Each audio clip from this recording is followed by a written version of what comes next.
अध्याय 20 पत्र लेखन लेटर राइटिंग। वर्तमान में संचार के कई साधन हो गए हैं, जैसे मोबाइल फोन, रेडियो, टेलीविजन, अखबार, इंटरनेट आदि।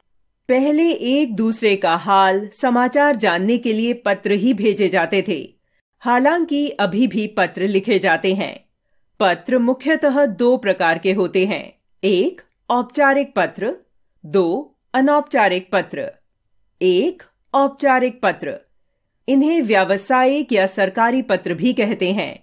ये पत्र उन लोगों को लिखे जाते हैं जिनसे हमारा कोई संबंध नहीं होता।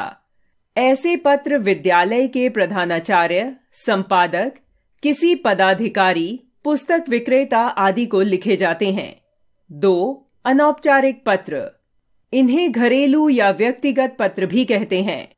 ये पत्र मित्रों, प्रियजनों व रिश्तेदारों को लिखे जाते हैं। पत्र लिखते समय निम्नलिखित बातों का ध्यान रखना चाहिए। औपचारिक और अनौपचारिक पत्रों के अंतर को समझ लेना चाहिए। पत्र के प्रारूप, विषय और औपचारिकताओं का पूरा ध्यान रखना चाहिए। पत्र की भाषा सरल, सहज और स्पष्ट होनी चाहिए। पत्र में व्यर्थ की बातें नहीं लिखनी चाहिए। वाक्य छोटे और सार्थक होने चाहिए। औपचारिक पत्र फॉर्मल लेटर्स। एक, बीमारी के कारण अवकाश के लिए प्रधानाचार्य को पत्र लिखिए। J27, राजौरी गार्डन, नई दिल्ली, दिनांक 30 नवंबर।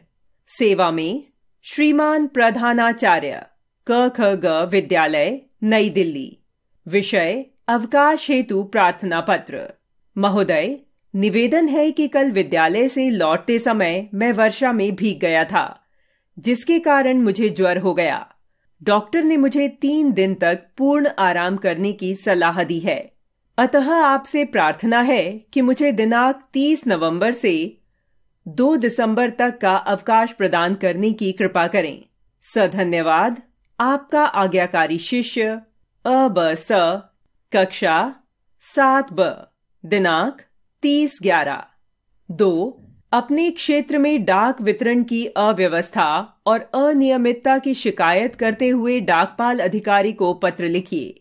B58, श्रेष्ठ विहार, नई दिल्ली, दिनांक 3 मई। सेवा में डाकपाल महोदय, श्रेष्ठ विहार डाकघर, नई दिल्ली। विषय डाक वितरण में अव्यवस्था व अनियमितता। मान्यवर, मैं श्रेष्ठ विहार निवासी एक आम नागरिक हूं। मैं अपने क्षेत्र की असंतोषजनक डाक व्यवस्था की ओर आपका ध्यान आकर्षित करना चाहता हूं। हमारे क्षेत्र का डाकिया अपना काम अत्यंत लापरवाही से करता है। वह प्रतिदिन डाक बांटने के स्थान पर 2-3 दिन में एक बार डाक बांटता है और पत्रों को डाक पेटिका में डालने की बजाय इधर उधर फेंक कर चला जाता है। कई बार गली में खेलते बच्चों को ही डाक पकड़ा कर चला जाता है। परिणाम स्वरूप डाक ना तो समय पर और ना ही सही स्थान पर पहुंचती है। मेरे पिताजी ने आज से 15 दिन पहले एक पार्सल भेजा था जो मुझे अभी तक प्राप्त नहीं हुआ है। हमने कई बार डाकिये को समझाने की कोशिश की है, पर उस पर कोई असर नहीं हुआ। हम सब क्षेत्र के निवासी इस अव्यवस्था से अत्यधिक पीड़ित हैं। अतएव आपसे विनम्र प्रार्थना है कि इस समस्या को गंभीरता से लेते हुए समुचित कार्यवाही करने का कष्ट करें। सधन्यवाद। भवदीय राजेश गुप्ता, निवासी श्रेष्ठ विहार। अनौपचारिक पत्र इनफॉर्मल लेटर्स। 1. ग्रीष्मावकाश में अपने गांव बुलाने हेतु मित्र को पत्र। B37, इंदिरा चौक, खतौली, मुजफ्फरनगर, उत्तर प्रदेश, 13 सितंबर। प्रिय जय, सप्रेम नमस्ते। मैं यहाँ सानंद हूँ। प्रभु से ऐसी ही कामना तुम्हारे लिए करता हूँ। मेरी हार्दिक इच्छा है कि ग्रीष्मावकाश में कुछ दिनों के लिए तुम यहाँ आकर मेरे साथ रहो। हम दोनों गांव के प्राकृतिक वातावरण का आनंद लेते हुए वर्ष भर के लिए स्फूर्ति एवं ऊर्जा प्राप्त कर लेंगे। यहाँ नहर में तैरने का आनंद भी प्राप्त होगा। हमें पत्र भेज देना कब आ रहे हो। मैं बस अड्डे पर लेने पहुंच जाऊंगा। तुम्हारे पत्र से अधिक तुम्हारी प्रतीक्षा में। तुम्हारा अभिन्न मित्र राहुल। 4. बड़े भाई के विवाह की पहली वर्षगांठ के समारोह में शामिल होने के लिए अपने मित्र को निमंत्रण पत्र लिखिए। 173C प्रेम नगर, देहरादून।